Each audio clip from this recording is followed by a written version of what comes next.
ನಿಮ್ಮ ಡಾಕ್ಟರ್ ವಿಶೇಷ ನೇರ ಪ್ರಸಾರ ಕಾರ್ಯಕ್ರಮಕ್ಕೆ ಸ್ವಾಗತ. ನಾನು ಶುಭಶ್ರೀ ಜೈನ್. ಒತ್ತಡದ ಜೀವನ, ಬದಲಾಗುತ್ತಿರುವ ಜೀವನ ಶೈಲಿ, ಜನರಿಗೆ ನೂರಾರು ಆರೋಗ್ಯ ಸಮಸ್ಯೆ. ಯಾವ ಸಮಸ್ಯೆಗೆ ಯಾವ ಚಿಕಿತ್ಸೆ ಅನ್ನೋದೇ ದೊಡ್ಡ ಚಿಂತೆ. ಇಂತಹ ಸಮಸ್ಯೆ ಇರೋರಿಗೆ ಒಂದೇ ವೇದಿಕೆಯಲ್ಲಿ ಸಿಗುತ್ತೆ ಉತ್ತರ. ಇದೇ ಟಿವಿ9ನ ವಿಶೇಷ ಕಾರ್ಯಕ್ರಮ ನಿಮ್ಮ ಡಾಕ್ಟರ್. ಮನುಷ್ಯನಿಗೆ ಉಂಟಾಗುವ ಆರೋಗ್ಯ ಸಮಸ್ಯೆಗಳಿಗೆ ಪುರುಷರು ಅಥವಾ ಸ್ತ್ರೀಯರು ಎಂಬ ಯಾವುದೇ ಭೇದ ಭಾವ ಇಲ್ಲ. ಕೆಲವೊಂದು ನಿರ್ದಿಷ್ಟ ಬಗೆಯ ಆರೋಗ್ಯ ಸಮಸ್ಯೆಗಳು ಜೀವ ಹಿಂಡಿದ್ರೆ ಬೇರೊಂದು ರೀತಿಯ ಸಮಸ್ಯೆಗಳು ಇದ್ದೇ ಇರ್ತವೆ. ಕೆಲವು ಆರೋಗ್ಯ ಸಮಸ್ಯೆಗಳು ತಾತ್ಕಾಲಿಕವಾಗಿ ಪರಿಹಾರವಾದರೆ ಇನ್ನು ಕೆಲವು ಇಡೀ ಜೀವನ ಪರ್ಯಂತ ದೀರ್ಘಕಾಲ ಕಾಡ್ತವೆ. ಇಂತಹ ಹಲವಾರು ಬಗೆಯ ಆರೋಗ್ಯ ಸಮಸ್ಯೆಗಳಲ್ಲಿ ಸ್ತನ ಸಮಸ್ಯೆ ಕೂಡ ಒಂದು. ಸ್ವಲ್ಪವೂ ವ್ಯಾಯಾಮವಿಲ್ಲದ ಜೀವನ ನಡೆಸೋದ್ರಿಂದ ಹೆಚ್ಚು ಬೊಜ್ಜು ಅಥವಾ ಕೊಬ್ಬಿನ ಅಂಶ ಶೇಖರಣೆಯಾಗಿ ಹೀಗಾಗ್ತದೆ. ಇನ್ನು ಕೆಲವರ ದೇಹದಲ್ಲಿನ ಹಾರ್ಮೋನುಗಳ ವ್ಯತ್ಯಾಸದಿಂದ ಈ ಸಮಸ್ಯೆಗಳು ಮಕ್ಕಳಿಂದ ದೊಡ್ಡವರವರೆಗೂ ಕಾಡ್ತದೆ. ಆದರೆ ಇದಕ್ಕೆ ಪರಿಹಾರ ಇದೆ. ಕಾಸ್ಮೆಟಿಕ್ ಬ್ರೆಸ್ಟ್ ಸರ್ಜರಿ ಬಗ್ಗೆ ಸಂಪೂರ್ಣ ಮಾಹಿತಿ ನೀಡೋಕೆ ಕರ್ಲ್ಸ್ ಅಂಡ್ ಕರ್ವ್ಸ್ನ ವೈದ್ಯರಾದಂತಹ ಡಾಕ್ಟರ್ ಗಿರೀಶ್ ಎಸಿ ನಮ್ಮ ಜೊತೆಗಿದ್ದಾರೆ. Doctor, welcome to the show. ನಮಸ್ಕಾರ. ಮೊದಲನೇದಾಗಿ ಡಾಕ್ಟರ್, ಬ್ರೆಸ್ಟ್ ಸರ್ಜರಿಯನ್ನ ಯಾಕೆ ಮಾಡಬೇಕು? ಇದು ಮಾಡುವಂತಹ ಕಾರಣ ಏನು? ಸಾಮಾನ್ಯವಾಗಿ ಇದು ನಾವು ಕಾಸ್ಮೆಟಿಕ್ ಬ್ರೆಸ್ಟ್ ಸರ್ಜರಿ ಅಂತ ನೋಡಿದಾಗ ಈ ಬ್ರೆಸ್ಟಿನ ಒಂದು ಆಕಾರ ಅಥವಾ ಒಂದು ಗಾತ್ರ, ವಾಲ್ಯೂಮ್ ಅಂತ ಏನು ಹೇಳ್ತೀವಿ, ಅಥವಾ ಪೊಸಿಷನ್, ಒಂದು ಏನಾದ್ರು ವ್ಯತ್ಯಾಸಗಳಿದ್ದಲ್ಲಿ ಅಂಥವರಿಗೆ ಸಂಬಂಧಪಟ್ಟ ವ್ಯತ್ಯಾಸಗಳನ್ನು ಈ ಕರೆಕ್ಷನ್ಸ್ ಮಾಡಲಿಕ್ಕೆ ನಾವು ಈ ಕಾಸ್ಮೆಟಿಕ್ ಬ್ರೆಸ್ಟ್ ಸರ್ಜರಿ ಅನ್ನೋ ಪ್ರೊಸೀಜರ್ಗಳನ್ನು ಮಾಡಲಾಗುತ್ತೆ. ಉದಾಹರಣೆಗೆ ಈ ಬ್ರೆಸ್ಟಿನ ವಾಲ್ಯೂಮ್ ಒಂದು ಕಡಿಮೆ ಇದ್ದಾಗ ಅಂದರೆ ಮೇ ಬಿ ಡೆವಲಪ್ಮೆಂಟಲ್ ಇಶ್ಯೂ ಇರ್ಬೋದು. ಅಂದರೆ ಒಂದು 18 ಇಯರ್ಸ್ ಆ ಒಂದು ಏಜ್ ಗ್ರೂಪಲ್ಲಿ ಅವರಿಗೆ ದೇಹಕ್ಕೆ ಅನುಗುಣವಾಗಿ ಇಲ್ಲದೇ ಇರ್ಬೋದು. ಅಂಥ ಸಂದರ್ಭದಲ್ಲಿ ಅದನ್ನು ಇಂಪ್ರೂವ್ ಮಾಡಲಿಕ್ಕೆ, ಅಂದರೆ ಕಡಿಮೆ ಇರೋ ಗಾತ್ರನ ಅವರ ಒಂದು ಬಾಡಿ ಒಂದು ಅನುಗುಣವಾಗಿ ಬದಲಾವಣೆ ಇನ್ಕ್ರೀಸ್ ಮಾಡಲಿಕ್ಕೆ ನಾವು ಬ್ರೆಸ್ಟ್ ಆಗ್ಮೆಂಟೇಷನ್ ಅಂತ ಹೇಳ್ತೀವಿ. ಅದೇ ರೀತಿ ಕೆಲವರಿಗೆ ಒಂದು ಬ್ರೆಸ್ಟಿನ ಗಾತ್ರ ಸ್ವಲ್ಪ ಜಾಸ್ತಿ ಇರುತ್ತೆ, ಅವರ ದೇಹಕ್ಕೆ ಅನುಗುಣವಾಗಿಗಿನ ಜಾಸ್ತಿ ಇರುತ್ತೆ. ಅದರಿಂದ ತುಂಬ ಪ್ರಾಬ್ಲಮ್ಸ್ಗಳು ಇರುತ್ತೆ. ಇಂಥ ಸಂದರ್ಭದಲ್ಲಿ ಅದನ್ನು ಅವರಿಗೆ ದೇಹಕ್ಕೆ ಅನುಗುಣವಾಗಿ ಕಡಿಮೆ ಮಾಡೋದು, ನಾರ್ಮಲೈಸ್ ಮಾಡೋದಕ್ಕೆ ನಾವು ಬ್ರೆಸ್ಟ್ ರಿಡಕ್ಷನ್ ಪ್ರೊಸೀಜರ್ ಅಂತ ಹೇಳ್ತೇವೆ. ಇನ್ನು ಈ ಪೋಸ್ಟ್ ಪ್ರೆಗ್ನೆನ್ಸಿ ಒಂದು ಸಿಚುವೇಷನಲ್ಲಿ ಬ್ರೆಸ್ಟ್ ಕೂಡ ಒಂದು ವಾಲ್ಯೂಮ್ ಲಾಸ್ ಆಗಿರುತ್ತೆ, ಸ್ಯಾಗಿಂಗ್ ಇರುತ್ತೆ. ಅಂಥ ಟೈಮಲ್ಲಿ ನಾವು ಬ್ರೆಸ್ಟ್ ಲಿಫ್ಟ್ ಅನ್ನೋ ಪ್ರೊಸೀಜರನ್ನು ಮಾಡಲಾಗುತ್ತೆ. ಇನ್ನು ಬೇರೆ ಕಾರಣಗಳಂದರೆ ಕೆಲವೊಮ್ಮೆ ನಾವು ಆಕ್ಸಿಲರಿ ಬ್ರೆಸ್ಟ್ ಅಂತ ಹೇಳ್ತೀವಿ. ಅಂದರೆ ಆ ಬ್ರೆಸ್ಟ್ ಒಂದು ಅಡಿಷನಲ್ ಬ್ರೆಸ್ಟ್ ಇರುತ್ತೆ. ನಾರ್ಮಲ್ ಚೆಸ್ಟ್ ಲೆವೆಲಲ್ಲಿ ಏನಿರುತ್ತೆ, ಅಡಿಷನಲ್ಗೂ ಕೂಡ ಆಕ್ಸಿಲ ಅಥವಾ ಕಂಕಳಲ್ಲಿ ಅಡಿಷನಲ್ ಒಂದು ಬ್ರೆಸ್ಟ್ ಡೆವಲಪ್ಮೆಂಟ್ ಆಗಿರುತ್ತೆ. ಅದರ ಕರೆಕ್ಷನ್ಸ್ ಅಂತ ಇರಬಹುದು. ಅಥವಾ ಈ ಬ್ರೆಸ್ಟಿನ ಒಂದು ಎರಡೂ ಕಡೆ ಈಕ್ವಲ್ ಇಲ್ಲದೆ ಇರ್ಬೋದು, ಒಂದು ಕಡಿಮೆ ಒಂದು ಜಾಸ್ತಿ ಅಥವಾ ವೇರಿಯೇಷನ್ಸ್ ಇರ್ಬೋದು. ಅದಕ್ಕೆ ನಾವು ಬ್ರೆಸ್ಟ್ ಏಸಿಮೆಟ್ರಿ ಅಂತೀವಿ. ಆ ಬ್ರೆಸ್ಟ್ ಏಸಿಮೆಟ್ರಿ ಕರೆಕ್ಷನ್ಸ್ ಇರಬಹುದು. ಅದೇ ರೀತಿ ಕೆಲವು ಕಂಜನೈಟಲ್ ಅಂದರೆ ಬೈ ಬರ್ತ್ ಆ ಒಂದು ಡಿಫೆಕ್ಟ್ಸ್ ಅಥವಾ ಪ್ರಾಬ್ಲಮ್ಸ್ ಇರುತ್ತೆ. ಆ ಎಕ್ಸಾಂಪಲ್ಸ್ ಅಂದರೆ ಈ ಟ್ಯೂಬರಸ್ ಬ್ರೆಸ್ಟ್ ಅಂತ ಹೇಳ್ತೀವಿ, ಅಥವಾ ಪೋಲ್ಯಾಂಡ್ ಸಿಂಡ್ರೋಮ್ ಅಂತ ಹೇಳ್ತೀವಿ.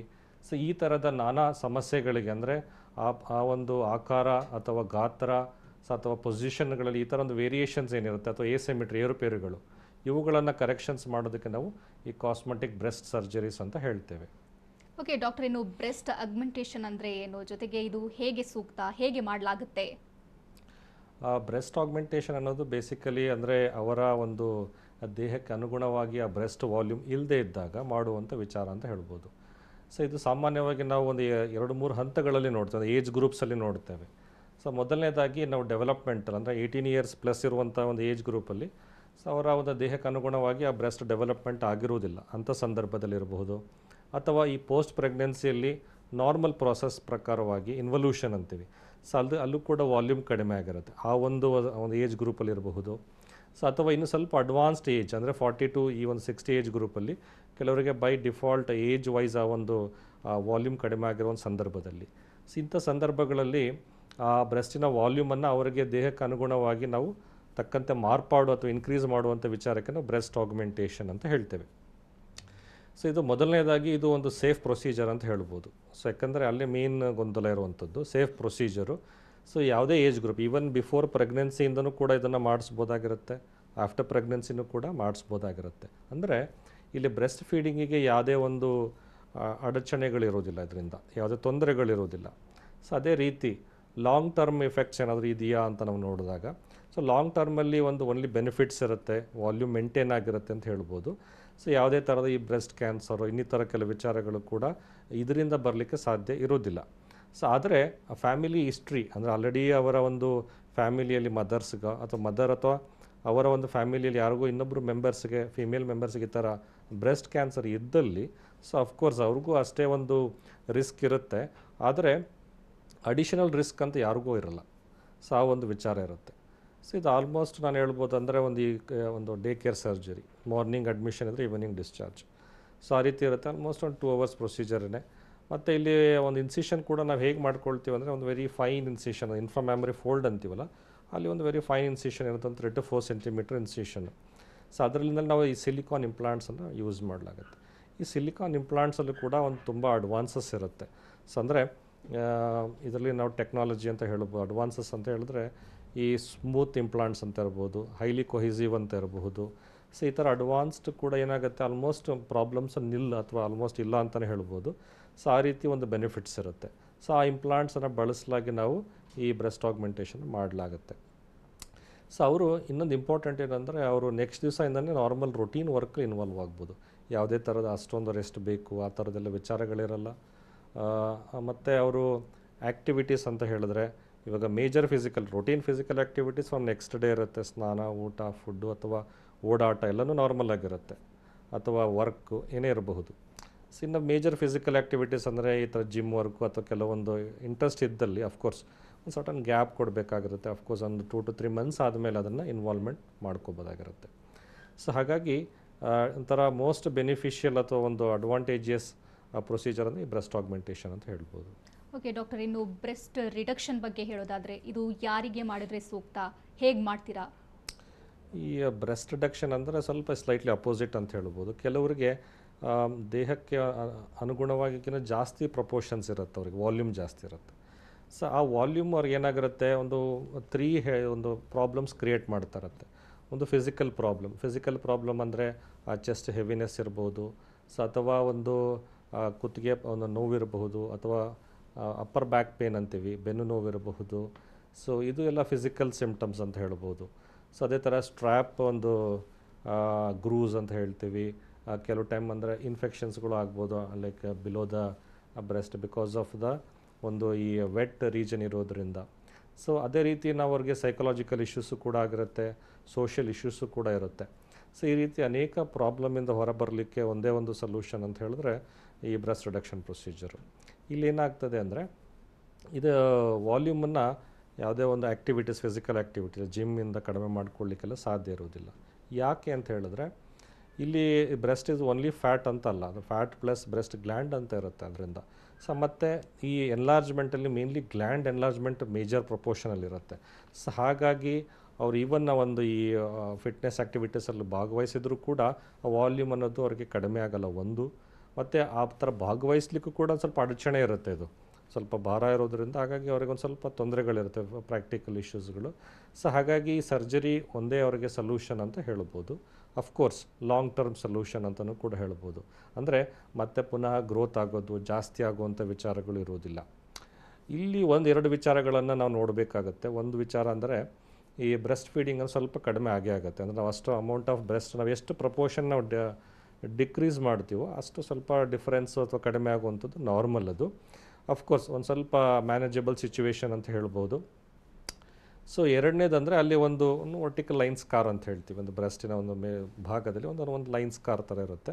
ಬಟ್ ಆ ಲೈನ್ ಸ್ಕಾರಿಂದನೇ ಅವರಿಗೆ ಒಂದು ಅನುಗುಣವಾಗಿ ಆ ವಾಲ್ಯೂಮನ್ನು ಕಡಿಮೆ ಮಾಡೋದಿರ್ಬೋದು, ಅಥವಾ ಲಿಫ್ಟ್ ಅಂತ ಇರಬಹುದು, ಪೊಸಿಷನಿಂಗ್ ಅಂತ ಇರಬಹುದು, ಅಥವಾ ಏರಿಯೋಲರ್ ರಿಡಕ್ಷನ್ ಅಂತ ಇರಬಹುದು. ಎಷ್ಟೋ ವಿಚಾರಗಳು ಅವರಿಗೆ ಆಲ್ಮೋಸ್ಟ್ ಒಂದು ಅಬ್ನಾರ್ಮಲಿಂದ ನಾರ್ಮಲ್ ಅನ್ನೋ ಒಂದು ವಿಚಾರನ ನಾವು ಕೊಡ್ಬೋದಾಗಿರುತ್ತೆ. ಮತ್ತು ಇನ್ನೊಂದು ಅಂದರೆ ಇಲ್ಲಿ ನಾವು ಸ್ಟಿಚ್ಗಳೆಲ್ಲ ಒಳಗಡೆ ಹಾಕ್ಕೊಳ್ತೀವಿ, ಅದು ಹೊರಗಡೆ ಅನ್ನೋ ಒಂದು ಸ್ಟಿಚ್ ಮಾರ್ಕ್ಸ್ ಇರಲ್ಲ. ಸೊ ಹಾಗಾಗಿ ಆ ಗುರುತುಗಳಿರಲ್ಲ. ಸೊ ಇಷ್ಟೆಲ್ಲ ಅವ್ರಿಗೆ ಅಡ್ವಾಂಟೇಜಸ್ ಇದ್ದೇ ಇರುತ್ತದೆ. ಸೊ ಅಟ್ಲೀಸ್ಟ್ ಅವ್ರು ಫಿಟ್ ಕ್ಲಾತ್ಸ್ ಹಾಕ್ಕೊಳ್ಬೋದು, ಸೂಟೇಬಲ್ಲು, ಮತ್ತು ಅಟ್ಲೀಸ್ಟ್ ನಾರ್ಮಲ್ ಲೈಫ್ ಲೀಡ್ ಮಾಡಲಿಕ್ಕೆ ಅನುಕೂಲ ಆಗುತ್ತೆ ಅಂತ ಹೇಳ್ಬೋದು. Okay, again doctor, breast lift ಅಂದರೆ ಏನು? ಸೊ ಇದು ಎರಡರ ಬಗ್ಗೆ ತಾವು ಹೇಳಿದ್ರಿ, ಬಟ್ ಮೂರನೇದ್ದು ಬ್ರೆಸ್ಟ್ ಲಿಫ್ಟ್ ಹೀಗಂದರೆ ಏನು? ಇದು ಯಾರಿಗೆ ಸೂಕ್ತ? ಇದು ಸಾಮಾನ್ಯವಾಗಿ ನಾವು ನೋಡುವಂಥ ಒಂದು ಸಂದರ್ಭ ಅಂದರೆ ಈ ಪೋಸ್ಟ್ ಪ್ರೆಗ್ನೆನ್ಸಿ ಸಿಚುವೇಶನ್. ಈ ಪ್ರೆಗ್ನೆನ್ಸಿಗಳಾದ ಮೇಲೆ ಅದು ಮೇ ಬಿ 1 ಅಂತ ಇರ್ಬೋದು ಅಥವಾ 2 ಪ್ರೆಗ್ನೆನ್ಸೀಸ್ ಅಂತ ಇರ್ಬೋದು. ಮತ್ತು ಈ ಡ್ಯೂರೇಷನ್ ಆಫ್ ದ ಫೀಡಿಂಗ್ ಮೇಲೂ ಡಿಪೆಂಡ್ ಆಗಿರುತ್ತೆ. ಕೆಲವರು 6 ಮಂತ್ಸ್ಗೆ ಫೀಡ್ ಮಾಡಿರ್ಬೋದು.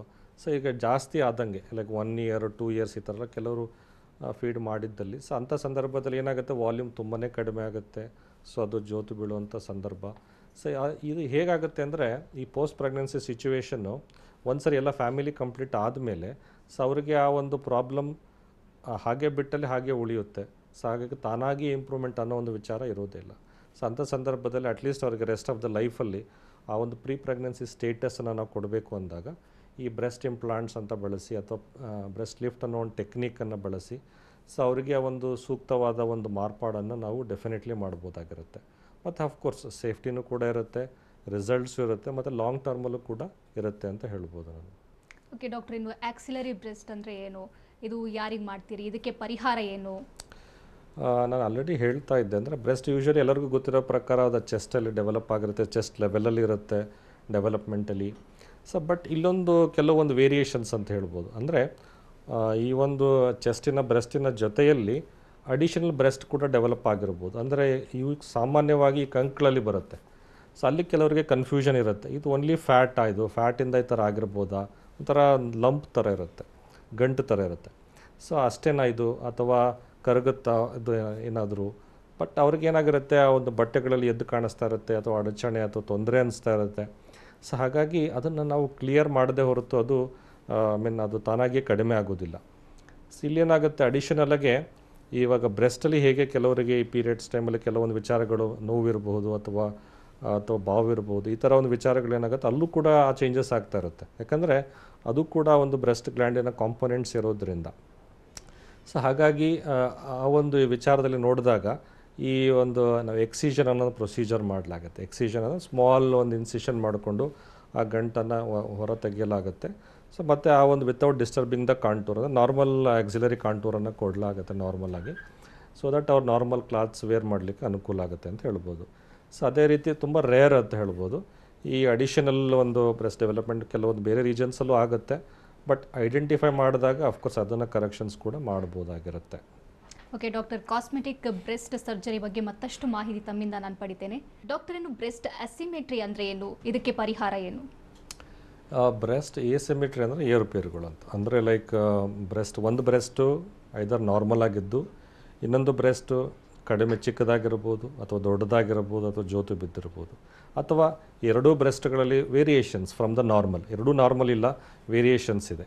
ಸೊ ಈ ರೀತಿ ಸಂದರ್ಭದಲ್ಲಿ ಆ ಒಂದು ಸಿಮೆಟ್ರಿ ಕರೆಕ್ಷನ್ಸ್ ಅಂದರೆ ಆಲ್ಮೋಸ್ಟ್ ಅದು ನಿಯರ್ ಈಕ್ವಲ್ ಮಾಡೋ ಥರ ಈ ಒಂದು either a combination of the techniques ಅಂದರೆ one of the technique may be ಅವಶ್ಯಕತೆಗೆ ತಕ್ಕ ಹಾಗೆ ಒಂದು ಕಡೆ ನಾವು ಬ್ರೆಸ್ಟ್ ಆಗ್ಮೆಂಟೇಷನ್ನು ಅಥವಾ ಇನ್ನೊಂದು ಕಡೆ ಬ್ರೆಸ್ಟ್ ರಿಡಕ್ಷನ್ ಪ್ರೊಸೀಜರು ಅಥವಾ ಬ್ರೆಸ್ಟ್ ಲಿಫ್ಟ್ ಪ್ರೊಸೀಜರು. ಸೊ ಏನು ಅವಶ್ಯಕತೆ ಇರುತ್ತೆ, ಸೊ ಒಟ್ಟಿನಲ್ಲಿ ನಮ್ಮ ಉದ್ದೇಶನೇ ಏನಿರುತ್ತೆ ಅಂದರೆ ಸೊ ಅವರಿಗೆ ಬ್ರೆಸ್ಟ್ ಈಕ್ವಲ್ ವಾಲ್ಯೂಮ್ ಕೊಟ್ಟು ಮತ್ತು ಸಿಮಿಟ್ರಿಯನ್ನು ಕ್ರಿಯೇಟ್ ಮಾಡಬೇಕು ಅನ್ನೋದಿರುತ್ತೆ.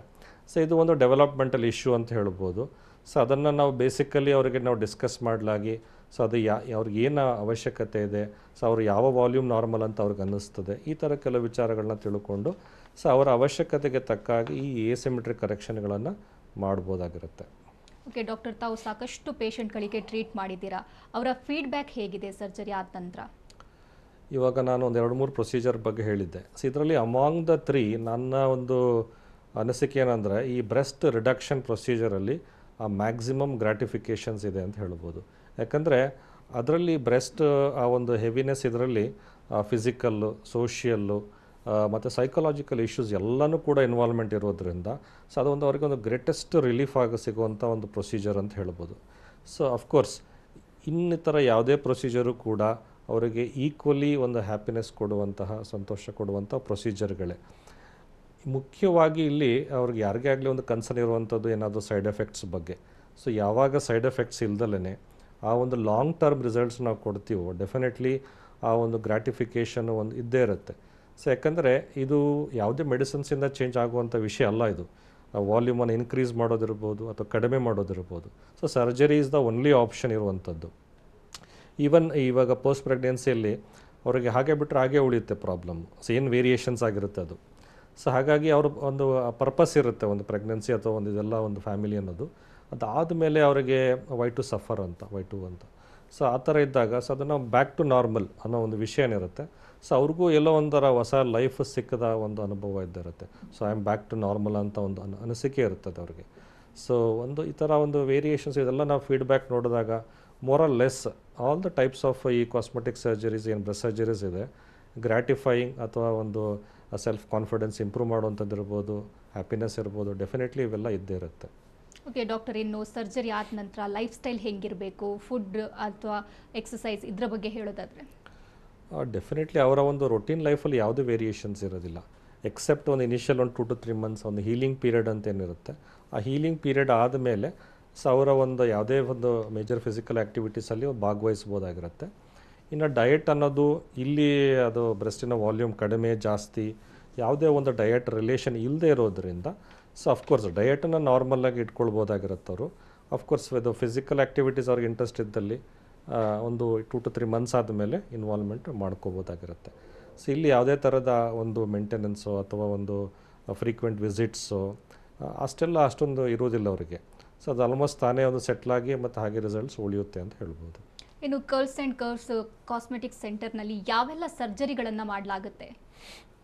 ಸೊ ನಮ್ಮಲ್ಲಿ ಎಲ್ಲ ಥರದ ಕಾಸ್ಮೆಟಿಕ್ ಸರ್ಜರಿಗಳು ಆಗುತ್ತೆ ಅಂತ ಹೇಳ್ಬೋದು. ಈ ಕಾಸ್ಮೆಟಿಕ್ ಬ್ರೆಸ್ಟ್ ಸರ್ಜರಿಗಳ ಜೊತೆಯಲ್ಲಿ ನಾವು ಇದು ನೋಡಿದಾಗ ಒಂದು ಹೇರ್ ಲಾಸಿಗೆ hair transplantation as a permanent results ಆಗಿ ಮೇಲ್ಸ್ಗಿರ್ಬೋದು ಅಥವಾ ಫಿಮೇಲ್ಸ್ಗಿರ್ಬೋದು. ಈವನ್ ಮೇಲ್ಸ್ಗೆ ನಾವು ಮುಸ್ಟ್ಯಾಶ್ ಮತ್ತು ಬಿಯರ್ಡ್ ಟ್ರಾನ್ಸ್ಪ್ಲಾಂಟೇಷನ್ ಕೂಡ ಮಾಡಲಾಗುತ್ತೆ ಆ ಒಂದು ಹೇರ್ ಲಾಸ್ ಇದ್ದರೆ ಅಥವಾ ಬೆಳವಣಿಗೆ ಇಲ್ಲದೇ ಇದ್ದ ಸಂದರ್ಭದಲ್ಲಿ. ಸೊ ಅದೇ ರೀತಿ ರೈನೋಪ್ಲಾಸ್ಟಿ ಅಂದರೆ ಮೂಗಿನ ವೇರಿಯೇಷನ್ಸ್ಗಳು ಶೇಪಲ್ಲಿ ವೇರಿಯೇಷನ್ಸ್ ಇರುತ್ತೆ, ಉಸಿರಾಟದ ತೊಂದರೆ ಇರುತ್ತೆ ಅವರಿಗೆ. ಸೊ ಈ ಥರ ಸಂದರ್ಭದಲ್ಲಿ ಆ ರೈನೋಪ್ಲಾಸ್ಟಿ ಪ್ರೊಸೀಜರಿಂದ ಕರೆಕ್ಷನ್ಸನ್ನು ಮಾಡ್ಬೋದಾಗಿರುತ್ತೆ. ಸೊ ಡಿಂಪಲ್ ಕ್ರಿಯೇಷನ್ ಅಂದರೆ ಯಾರಿಗೆ ಇಂಟ್ರೆಸ್ಟ್ ಇರುತ್ತೆ ಅಥವಾ ಡಿಂಪಲ್ ನ್ಯಾಚುರಲಾಗಿ ಇರೋದಿಲ್ಲ ಸೊ ಅಂಥವ್ರಿಗೂ ಕೂಡ ನಾವು ಈ ಡಿಂಪಲ್ ಕ್ರಿಯೇಷನ್ ಪ್ರೊಸೀಜರನ್ನು ಮಾಡ್ಬೋದಾಗಿರುತ್ತೆ. ಇನ್ನು ಲಿಪ್ ಕೆಲವರಿಗೆ ವೇರಿಯೇಷನ್ಸ್ ಇರುತ್ತೆ, ಅಂದರೆ ಥಿನ್ ಇರ್ಬೋದು ಅಥವಾ ಥಿಕ್ ಇರ್ಬೋದು. ಸೊ ಮೆಜಾರಿಟಿ ನಮ್ಮ ಇಂಡಿಯಾದಲ್ಲಿ ನಾವು ನೋಡ್ತಕ್ಕಂಥದ್ದು ಥಿಕ್ ಲಿಪ್ಸ್ಗಳು. ಸೊ ಥಿನ್ ಅನ್ನೋದು ಸ್ವಲ್ಪ ವೆಸ್ಟರ್ನಲ್ಲಿರುತ್ತೆ, ಹಾಗಾಗಿ ಥಿಕ್ ಲಿಪ್ ಅಂದರೆ ಲಿಪ್ ರಿಡಕ್ಷನ್ ಪ್ರೊಸೀಜರ್ನ ಅವಶ್ಯಕತೆ ಇರುತ್ತದೆ. ಇನ್ನು ಈ ಏಜ್ ರಿಲೇಟೆಡ್ ಈ ರಿಂಕಲ್ಸು ಫೋಲ್ಡ್ಸು ಏಜ್ ಚೇಂಜಸ್ಗಳಾದವರಿಗೆ ಈ ಫೇಸ್ ಲಿಫ್ಟು ಅಥವಾ ನೆಕ್ ಲಿಫ್ಟ್ ಅನ್ನೋ ಪ್ರೊಸೀಜರ್ ಇರ್ಬೋದು, ಅಥವಾ ಬ್ರೋ ಲಿಫ್ಟ್ ಅನ್ನೋ ಪ್ರೊಸೀಜರ್ ಇರ್ಬೋದು.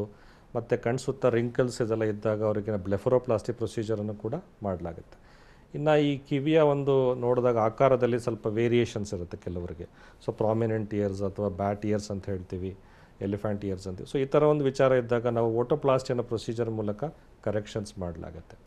ಇನ್ನು ಈ ಬೊಜ್ಜುತನ ಒಬೆಸಿಟಿಗೆ ಆ್ಯಸ್ ಎ ಪರ್ಮನೆಂಟ್ ಸೊಲ್ಯೂಷನ್ ಅಂತ ನೋಡಿದಾಗ along with diet and exercise ನೋಡಿದಾಗ ಲೈಪೋಸಕ್ಷನ್ ಪ್ರೊಸೀಜರ್ ಅನ್ನೋದು ತುಂಬ ಬೆನಿಫಿಷಿಯಲ್ ಇದೆ, ಲಾಂಗ್ ಟರ್ಮ್ ರಿಸಲ್ಟ್ಸ್ ಇದ್ದೇ ಇರುತ್ತೆ. ಸೊ ಈ ಮೇಲ್ ಅಥವಾ ಫೀಮೇಲ್ ಮತ್ತು ಯಾವುದೇ ದೇಹದ ಯಾವುದೇ ಭಾಗದ ಇರ್ಬೋದು, ಫೇಸ್ ನೆಕ್ ಇರ್ಬೋದು, ಆರ್ಮ್ಸ್ ಇರ್ಬೋದು, ಅಥವಾ ಅಬ್ಡಮನ್ ಇರ್ಬೋದು, ದಟ್ ಈಸ್ ಟಮಿ.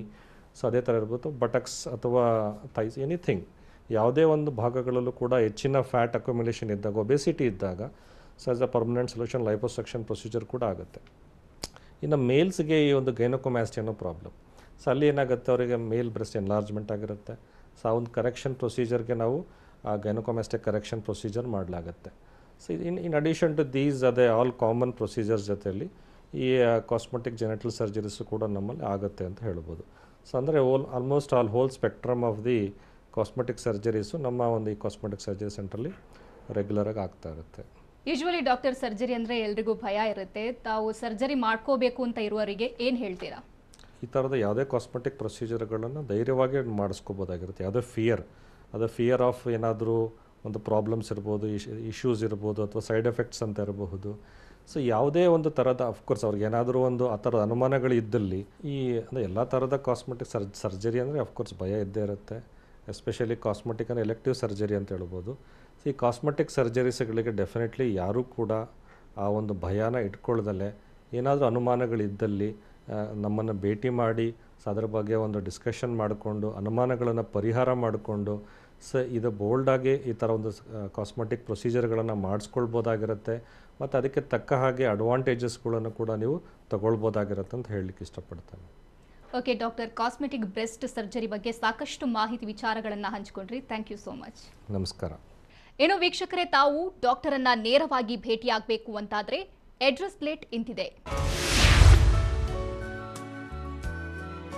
ಹೆಚ್ಚಿನ ಮಾಹಿತಿಗಾಗಿ ಸಂಪರ್ಕಿಸಿ Curls and Curves cosmetic surgery centre 760 bar 15 5ನೇ ಮುಖ್ಯ ರಸ್ತೆ 8ನೇ cross MC layout Vijayanagara Bengaluru 560040.